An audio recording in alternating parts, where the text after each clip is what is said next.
로봇한테 뭔가 새로운 걸 가르치려면요. 사람이 꼭 이렇게 옆에서 시범을 보여야 한다. 뭐 이렇게 해봐, 저렇게 해봐, 이렇게 생각하기 쉽잖아요. 네, 그렇죠. 근데 이게 생각보다 훨씬 더 번거롭고 시간도 많이 드는 일이더라고요. 그리고 또 로봇이 스스로 배울 때 뭘 잘했고 뭘 못했는지 그 기준, 그러니까 보상을 설계하는 건 정말 어렵다고 하고요. 맞습니다. 기존 방식들이 그게 보면 두 가지 어려움이 있었죠.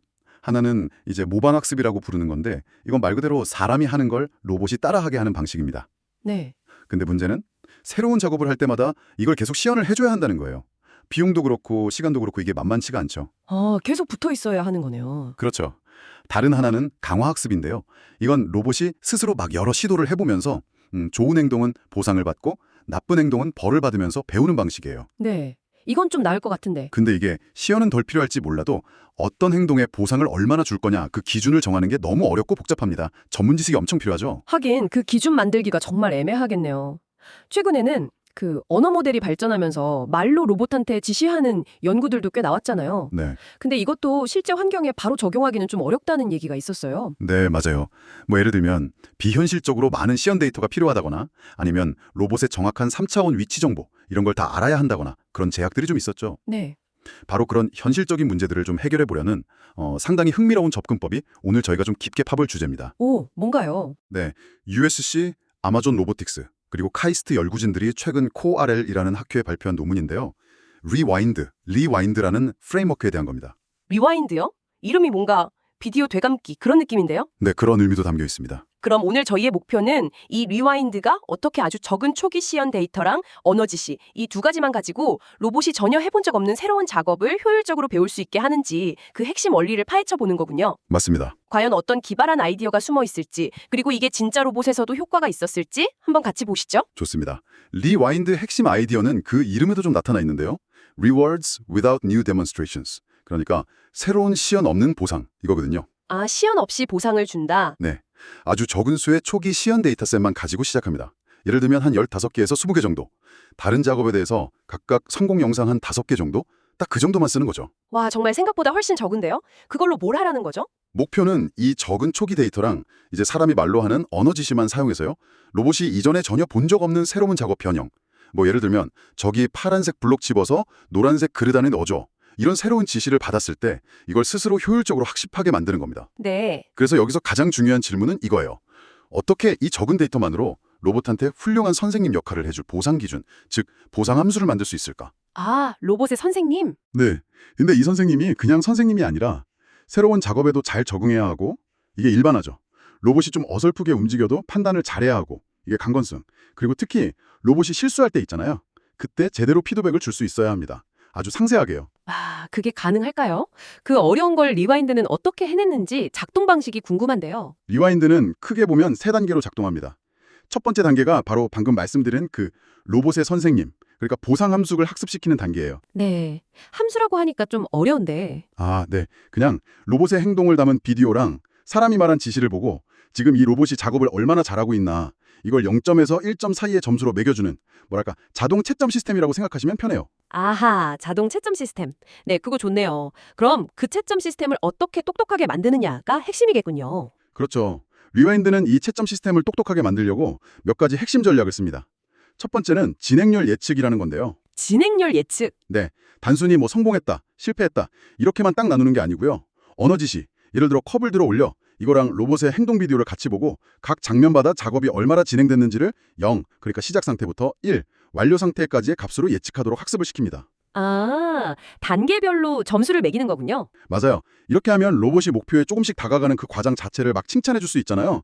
그래서 훨씬 상세한 피드백이 가능해지는 거죠. 오, 그거 좋네요. 마치 내비게이션처럼 얼마나 남았는지 알려주는 것 같기도 하고요. 근데 아까 성공 영상만 쓴다고 하셨잖아요. 그럼 실패했을 때는 피드백을 어떻게 주죠? 데이터가 없는데? 여기서 류인드의 정말 기발한 아이디어라고 할 수 있는 비디오 되감기가 등장합니다. 비디오 대감기? 역시 이름대로네요. 네, 마치 영화를 되감는 것처럼요. 로봇이 성공한 시연 비디오를 거꾸로 재생하는 거예요. 그러면 이게 실패처럼 보이는 데이터를 자동으로 만들어낼 수 있습니다. 아, 성공 영상을 거꾸로 돌려서? 네, 예를 들어 로봇이 컵을 성공적으로 딱 집는 영상이 있다면 그 컵을 막 집으려는 순간부터 시간을 거꾸로 쫙 돌리면 마치 컵을 잡으려다가 놓치는 그런 모습처럼 보이게 되는 거죠. 와, 이건 진짜 생각도 못했네요. 콜럼버스의 달걀 같은데요. 일부러 실패하는 모습을 막 찍을 필요가 없이 성공 데이터만 가지고 실패 상황에 대한 학습 데이터를 만들 수 있다니. 맞습니다. 이렇게 만들어진 가짜 실패 영상들은 작업 진행률이 낮다, 점수가 낮다라고 학습을 시키면 이 채점 시스템은 자연스럽게 실제 로봇이 실수했을 때 낮은 점수를 주게 되는 거죠. 이게 나중에 로봇이 스스로 학습할 때 아주 중요한 역할을 하게 됩니다. 그렇군요. 거기에 더해서 이 채점 시스템이 더 다양한 상황에 잘 대처하도록 뭐랄까 맵집을 키워주는 장치도 있다고요? 네, 두 가지가 더 있습니다. 하나는 이미 공개되어 있는 대규모 로봇 데이터셋 있잖아요. 오픈EX라고. 그중 일부를 함께 활용하는 겁니다. 아, 다른 로봇들 데이터도 쓰는군요. 네, 여기에는 정말 온갖 종류의 로봇 작업 영상이랑 지시문들이 있어요. 뭐 냉장고에서 콜라 꺼내와 저 별 왼쪽에 원을 그려줘. 이런 것들이요. 이런 걸 같이 학습하면 우리 채점 시스템이 처음 보는 물건이나 좀 새로운 방식의 작업 지시에도 당황하지 않고 점수를 매길 수 있게 일반화 능력을 키워주는 거죠. 그럼 다른 하나는 언어 쪽이겠네요? 맞습니다. 언어 증강이라는 기법인데요. 요즘 많이 쓰는 그 대규모 언어 모델 LLM 있잖아요. 그걸 이용해서 원래 데이터셋에 있던 지시문, 예를 들어 쓰레기 버려, 이거에 대해서 비슷한 의미의 다른 표현들, 뭐 쓰레기통에 폐기물 넣어줘 라든지 거기 잡동사니 좀 치워 같은 것들을 여러 개 자동으로 생성해서 학습에 같이 활용하는 거예요. 아, 비슷한 말들을 여러 개 만드는 거군요. 네, 이렇게 하면 사용자가 조금 다른 표현으로 지시를 내려도 로봇이 잘 알아듣고 또 채점 시스템도 일관된 점수를 줄 수 있게 되는 거죠. 다양한 말투에도 강건해지는 셈입니다. 들어보니까 이 채점 시스템 만드는데 공을 많이 들였네요. 근데 이러면 모델이 너무 복잡해지고 무거워지는 거 아닌가요? 오히려 그 반대입니다. 효율성을 되게 중요하게 생각했는데요. 이미 잘 학습된 강력한 시각정보 이해 모델, 디노 V2나 언어 이해 모델, 미니 LMM을 기반으로 사용하되 이 모델들의 핵심 부분은 더 이상 학습시키지 않고 동결시켜버려요. 아, 건드리지 않고 그대로 쓴다. 네. 그리고 그 위에다가 비디오 정보랑 언어 정보를 효과적으로 연결하고 아까 말씀드린 진행률을 예측하는 작은 추가 모델만 효율적으로 학습시키는 거죠.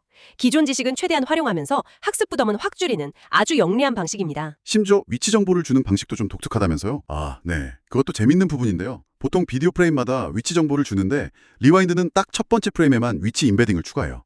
왜냐하면 모든 프레임에 주면 모델이 그냥 위치만 보고 아, 목표 근처네? 점수 높게 줘야지 하고 꼼수를 부를 수 있거든요. 실제 작업을 잘하는지 봐야 하는데 말이죠. 첫 프레임에만 줘서 그런 걸 방지하는 거죠. 와, 세심한 부분까지 신경 썼네요. 자, 이렇게 똑똑하고 효율적인 자동 채점 시스템, 즉 선생님이 준비되었습니다. 그럼 다음 단계는 뭔가요? 두 번째 단계는 이 선생님을 활용해서 로봇 학생을 미리 좀 가르쳐 놓는 거예요. 일종의 예습 과정이라고 할 수 있죠. 바로 정책, 폴리시를 사전 훈련하는 단계입니다. 정책이요? 그건 뭔가요? 아, 네. 여기서 정책은 그냥 로봇이 특정 상황에서 어떤 행동을 할지 결정하는 규칙이나 전략, 뭐 그런 거라고 생각하시면 됩니다. 이런 센서까지 들어오면 팔을 이렇게 움직여라 같은 거죠. 아하, 그럼 선생님이 채점해준 모범 답안, 그러니까 아까 그 초기 시연 데이터를 보고 학생이 미리 공부해두는 거군요. 정확합니다. 1단계에서 만든 그 채점 시스템 있잖아요. 그걸로 우리가 가진 그 적은 초기 시연 영상들의 점수, 즉 보상을 다 매겨줍니다. 단순히 아까 말한 진행률 점수뿐만 아니라 작업이 성공적으로 끝난 시점에는 확실하게 성공 보너스 점수도 추가로 주고요. 네. 이렇게 점수가 매겨진 시연 데이터를 가지고 오프라인 강화 학습이라는 방법으로 로봇의 행동 규칙, 즉 정책을 미리 학습시키는 겁니다.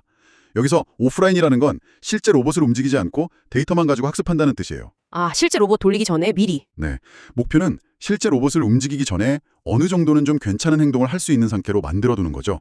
좋은 출발점이 만들어주는 셈입니다. IQL이라는 알고리즘을 썼다고 하네요. 그렇군요. 예습까지 마친 로봇 학생, 드디어 실전에 투입될 차례인가요? 네, 맞습니다. 마지막 3단계는 새로운 작업 온라인 학습입니다. 로봇이 이제껏 한 번도 해본 적 없는 완전히 새로운 작업을 마주하는 거죠. 네. 이때 사용자는 그냥 말로 새로운 지시를 주는 거예요.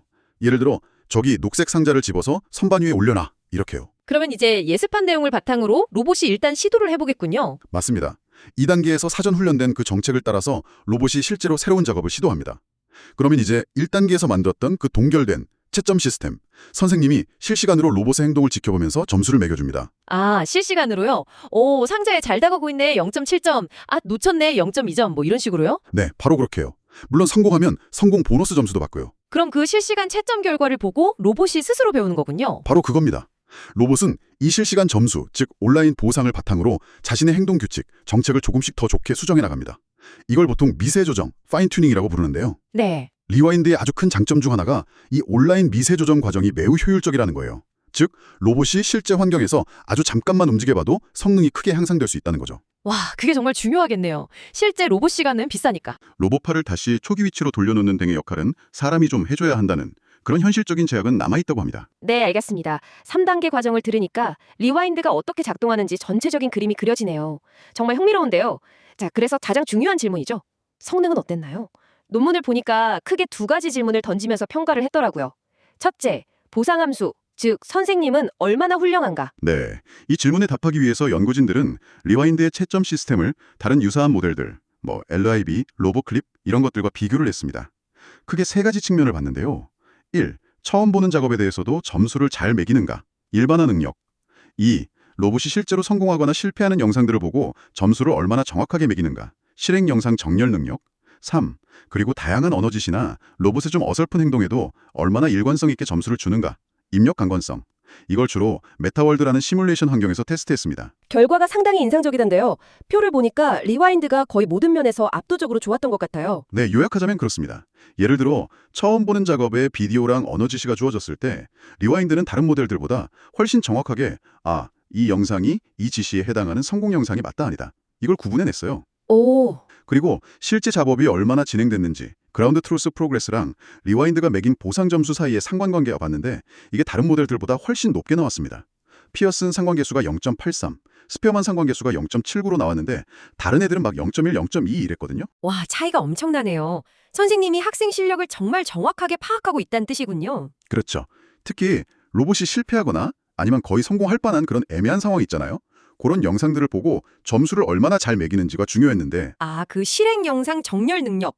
이게 아까 말씀하신 디디오 대감기 덕분인가요? 네, 결정적인 역할을 했습니다. 리와인드는 완전히 실패한 영상, 좀 아슬아슬하게 실패한 영상, 그리고 성공한 영상을 보여줬을 때 그 순서대로 점수를 매우 정확하게 매겼어요. 스피어만 상관계수가 0.82가 나왔는데 그 다음으로 잘한 모델이 0.47이었으니까 차이가 크죠. 네. 다른 모델들은 이 구분을 잘 못하는 경우가 많았습니다. 예를 들어 논문에 나온 그림을 보면 로봇이 버튼을 누르려다가 그 근처에서 막 헤매고 있을 때 리와인드는 그래도 목표 근처까지는 갔네 하면서 어느 정도 부분적인 성공 점수를 줄 수 있었어요. 아, 그게 중요하겠네요. 완전히 실패한 건 아니니까. 네, 이건 나중에 로봇이 학습할 때 길을 잃지 않고 올바른 방향으로 나아가도록 도와주는 아주 중요한 능력입니다. 그리고 다양한 지시어에 대한 강건성도 뛰어났다고요. 이건 역시 언어 증강 덕분이었겠네요. 그렇습니다. 예를 들어 컵 좀 치워줘, 컵 좀 정리해볼래? 테이블 위에 있는 컵 제거해. 이런 식으로 비슷한 의미지만 표현이 다른 여러 지시문에 대해서도 리마인드는 매우 일관되고 안정적인 점수를 부여했습니다. 평균 상관계수가 0.74로 높았고 분산도 낮았어요. 사용자가 어떤 식으로 말하던 잘 알아듣는 선생님인 셈이죠. 종합하면 위와인드의 보상함수, 즉 선생님은 새로운 과제도 잘 이해하고 학생의 실수에도 아주 적절하게 피드백을 주면서 또 다양한 질문에도 흔들리지 않는 정말 믿음직한 선생님이다 이렇게 평가할 수 있겠네요. 네, 그렇게 볼 수 있습니다. 그럼 이제 두 번째 질문으로 넘어가 보죠. 이 훌륭한 선생님 밑에서 배운 정책, 즉 로봇 학생은 새로운 작업을 실제로 잘 배우는가? 이게 사실 제일 중요한 거잖아요. 그렇죠. 이게 진짜 핵심이죠. 그래서 연구진들은 시뮬레이션 환경이랑 실제 로봇 환경 이 두 군데 모두에서 이걸 테스트했습니다. 시뮬레이션에서는 아까 말씀드린 메타월드 환경에서 20가지 작업을 가지고 훈련시킨 다음에 전혀 다른 8가지 새로운 작업을 얼마나 잘 배우는지 봤습니다. 결과가 어땠나요? 시뮬레이션에서도 좋았나요? 네, 아주 좋았습니다. 미와인드를 사용한 로봇은 약 10만 번의 시도, 그러니까 타임스텝이라고 하는데 그 후에 처음 보는 작업들을 평균 79%의 성공률, IQM 기준으로 해냈습니다. 79%면 꽤 높은데요? 네, 비교 대상이었던 가장 좋은 다른 모델, VLC가 한 40% 정도였으니까 거의 2배 높은 성공률이었죠. 그리고 또 중요한 게 훨씬 적은 시도만으로도 빠르게 성능이 향상되는, 그러니까 학습 효율성 또는 샘플 효율성이라고 부르는 것도 훨씬 뛰어났습니다. 오, 적은 경험으로도 빨리 배운다. 네, 그만큼 보상 신호가 좋았다는 뜻이죠. 시뮬레이션 결과도 놀랍지만 저는 논문 보면서 실제 로봇 실험 결과가 정말 인상 깊었습니다. 비교적 저렴한 로봇파를 사용했다면서요? 네, 그 점이 또 중요합니다. 막 엄청 비싸고 정교한 연구용 로봇이 아니라 상대적으로 좀 더 접근하기 쉬운 저렴한 양팔 로봇 코츠 암스를 사용해서 실험을 진행했어요. 네. 그리고 결과가 정말 놀라웠는데 단 1시간 동안만 온라인 학습, 그러니까 실시간으로 로봇을 움직이면서 미세 조정을 했는데요. 네, 딱 1시간이요. 네, 그랬더니 예습만 마친 상태, 즉 사전 훈련된 정책의 성공률이 평균 12%에 불과했는데 이게 무려 68%까지 올라갔습니다. 와, 12%에서 68%로요? 1시간 만에 거의 5배 이상 향상된 거네요. 그렇죠. 이건 단순히 성능 향상을 넘어서 로봇 학습 방식의 효율성을 정말 극적으로 보여주는 결과라고 할 수 있습니다. 이전 방식들로는 사실 상상하기 어려웠던 속도거든요. 그러게요. 그런데 다른 모델은 어땠나요? 더 놀라운 건 아까 시뮬레이션에서 그나마 괜찮은 성능을 보였던 다른 모델 VLC 있잖아요. 그 모델은 실제 로봇에서는 1시간 학습 후에도 성공률이 8%에서 10%로 거의 개선되지 않았다는 점입니다. 아, 거의 변화가 없었네요. 네, 실제 환경의 어떤 복잡성이나 예측 불가능성 속에서 리와인드의 접근법이 훨씬 강인하게 잘 작동했다는 증거죠. 그러니까 실제 로봇 환경에서는 리와인드가 다른 최고 모델보다 6.7배나 더 뛰어난 학습 효과를 보인 셈입니다. 와, 이건 정말 시뮬레이션과 현실의 갭을 극복했다는 점에서 의미가 크네요. 게다가 그냥 쉬운 작업만 한 게 아니라면서요. 논문에 보니까 처음 보는 물건도 다뤄야 하고 새로운 공간 배치도 있고 심지어 과일색 물체처럼 좀 추상적인 언어 표현까지 이해해야 하는 꽤 어려운 작업들이었다고요. 맞습니다. 시각적으로 좀 혼란스러운 상황을 만들기도 하고 왼쪽 서랍 안에 있는 빨간색 캔을 오른쪽 바구니로 옮겨처럼 새로운 조합의 지시도 있었고요. 실제 환경에서 충분히 마주칠 법한 다양한 유형의 처음 보는 작업들에서 리와인드의 능력이 입증된 거죠. 시뮬레이션을 넘어서 실제 로봇에서도 이게 통한다. 이걸 확실히 보여준 겁니다. 정말 대단하네요. 그렇다면 도대체 무엇이 리와인드를 이렇게 특별하게 만들었을까요? 어떤 요소가 핵심적이었는지 그런 분석 내용도 당연히 있겠죠? 네, 물론입니다. 연구진들은 리와인드를 구성하는 핵심 요소들을 하나씩 빼보면서 성능이 얼마나 떨어지는지 확인하는 실험, 이걸 에이블레이션 스터디라고 하는데요. 이것도 꼼꼼하게 진행했습니다. 네. 어떤 결과가 나왔나요? 예상대로 아까 그 기발하다던 비데오 되감기 기법을 빼니까 실패 상황을 제대로 판단하지 못해서 보상 함수 자체의 성능도 떨어지고 결국 최종 정책 성능도 크게 저하됐습니다. 역시 핵심이었군요. 네. 그리고 다양한 로봇 경험을 학습시켜준 그 오픈 X 데이터를 빼니까 처음 보는 작업에 대한 일반화 능력이 약해졌고요. 또 언어 증강 기법을 빼니까 다양한 지시문에 대한 대처 능력, 즉 언어 입력에 대한 강건성이 부족해졌습니다. 아하, 그럼 아까 말한 그 위치 임베딩 방식도 영향이 있었나요? 네, 그것도 확인했는데요. 만약 첫 프레임만이 아니라 모든 프레임에 위치 임베딩을 주는 식으로 바꾸니까 모델이 너무 훈련 데이터에만 과적합되는 경향을 보이면서 오히려 최종 정책 성능이 떨어졌습니다. 아, 꼼수를 못 부리게 한 게 효과가 있었네요. 그렇죠. 그리고 당연하지만 맨 처음에 사용했던 그 적은 양의 초기 시연 데이터 디데모스는 필수적이었습니다. 이게 없으면 아예 시작을 못하니까요. 네, 결국 리와인드의 성공은 어느 한 가지 비법 때문이라기보다는 이렇게 영리하게 설계된 여러 요소들이 서로 시너지를 내면서 잘 결합된 결과다, 이렇게 봐야겠군요. 정확합니다. 진행률 예측이라는 좋은 목표 설정, 비디오 되감기라는 기다란 데이터 생성법, 오픈엑스 같은 다양한 데이터 활용, 언어 증강을 통한 강건성 확보, 그리고 사전 훈련된 모델에 활용한 효율적인 구조 설계까지 이 모든 요소가 제 역할을 잘 해준 덕분이라고 할 수 있습니다. 네, 지금까지 리와인드의 작동 원리부터 정말 놀라운 성능까지 쭉 살펴봤는데요. 듣고 계신 여러분께서는 그래서 이게 나랑 무슨 상관이지 하고 생각하실 수도 있을 것 같아요. 이 연구가 왜 중요할까요? 우리 삶에 어떤 영향을 줄 수 있을까요?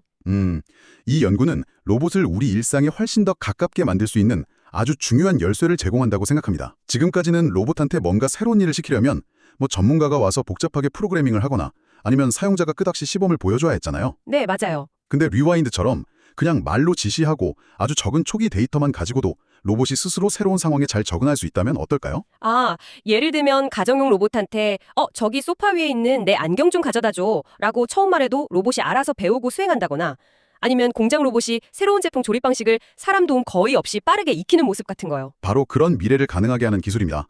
로봇을 학습시키는 데 필요한 그 엄청난 데이터와 노력을 획기적으로 줄일 수 있거든요. 이걸 보통 데이터 병목 현상이라고 하는데, 이걸 해결해서 더 똑똑하고 유용한 로봇을 더 빠르고 또 더 저렴하게 개발하고 보급할 수 있는 길을 여는 거죠. 확장성이 훨씬 커지겠네요. 그렇죠. 특히 언어를 사용하니까 로봇과 우리가 소통하는 방식 자체가 훨씬 자연스러워진다는 큰 장점도 있고요. 로봇 기술의 실용성과 확장성을 정말 크게 높일 잠재력을 가진 연구라고 봅니다. 네, 정말 기대되는 방향입니다. 자, 오늘 우리는 리윈드라는 아주 흥미로운 프레임워크가 어떻게 소수의 초기 시연 데이터와 언어 지시만으로 로봇이 이전에 해본 적 없는 새로운 작업을 효율적으로 학습하는지 깊이 파헤쳐봤습니다. 네, 핵심은 비디오 되감기 같은 기발한 아이디어를 사용해서 똑똑한 보상 시스템, 즉 선생님을 만들고 이걸 이용해서 로봇 학생을 미리 예습시킨 뒤에 실제 환경에서 얻는 실시간 피드백을 통해 빠르게 미세 조정하는 것이었죠. 시뮬레이션은 물론이고 실제 로봇에서도 매우 인상적인 결과를 보여줬습니다. 맞습니다. 하지만 물론 아직 해결해야 할 과제들도 남아 있습니다. 논문에서도 이런 한계점들을 솔직하게 언급하고 있는데요. 어떤 것들이 있을까요? 우선 그 예습 단계 있잖아요. 오프라인 사전 훈련. 거기서 로봇 정책이 너무 엉망으로 학습되면 나중에 실전, 온라인 학습이 좀 어려울 수 있습니다. 그러니까 초기 정책 성능에 어느 정도 의존적이라는 거죠. 아, 시작이 너무 안 좋으면 따라가기 힘들다. 네. 그리고 리윈드가 기반으로 사용하는 그 디아이노 V2나 미니LM 같은 강력한 인공지능 모델, 즉 파운데이션 모델들을 실제 로봇 환경에서 온라인으로 계속 효율적으로 미세 조정하는 것 자체가 여전히 기술적으로 좀 어려운 부분입니다. 보상 시스템 자체의 한계나 아직 사람의 도움이 필요한 부분도 있다고요? 네. 현재 방식이 작업 진행률을 예측해서 보상을 주잖아요. 이게 꽤 효과적이긴 한데 로봇이 온라인에서 실제로 실패했을 때 그 실패 경험 자체를 직접적으로 학습에 활용하기는 좀 어렵다는 단점이 있습니다. 실패 영상 정보를 더 잘 쓸 방법이 필요할 수 있죠. 네. 또 기반이 되는 사전 훈련된 인코더가 특정 지식, 예를 들어 논문에서는 양팔 로봇의 섬세한 조작 같은 지식이 좀 부족하면 해당 작업 성능이 떨어질 수도 있다고 하고요. 마지막으로 앞서 잠깐 언급했지만 아직은 환경을 다시 세팅해주거나 작업 성공 여부를 최종적으로 확인하는 데 사람의 개입이 좀 필요합니다. 그렇군요. 물론 이런 부분들은 앞으로 후속 연구들을 통해서 충분히 개선될 수 있을 거라고 기대합니다. 네, 이런 한계점들에도 불구하고 리와인드는 로봇 학습의 미래에 대해서 정말 중요한 질문과 가능성을 던져주는 것 같습니다. 자, 오늘 논의를 마무리하면서 청취자 여러분께 생각해볼 거리를 하나 던져드리고 싶습니다. 네. 리와인드는 과거의 성공 영상에서 비디오 되감기라는 방식으로 실패를 간접적으로 배웠습니다. 그렇죠. 약간 과거를 돌아보는 방식이었죠. 그렇다면 여기서 한 걸음 더 나아가서 로봇이 마치 상상을 하듯이 미래를 내다보는 거죠. 시뮬레이션이나 아니면 다른 생성 모델 같은 걸 활용해서 실제 위험한 실패를 겪기 전에 발생할 수 있는 잠재적인 실수를 미리 예측하고 그것으로부터 배울 수는 없을까요? 오, 실패를 미리 예방하면서 학습한다. 흥미로운데요? 네, 로봇이 단순히 명령을 따르는 것을 넘어서 언어를 통해 작업을 진정으로 이해하고 스스로 더 안전하고 더 빠르게 학습하는 미래. 과연 그런 미래는 어떤 모습일지 한번 상상해 보시면 어떨까요? 정말 흥미로운 질문이네요. 고민해볼 만한 지점인 것 같습니다. 네, 오늘 리와인드에 대한 저희의 깊이 있는 이야기가 여러분의 지적 호기심을 자극하고 또 로봇의 미래를 함께 상상해보는 즐거운 계기가 되었기를 바랍니다.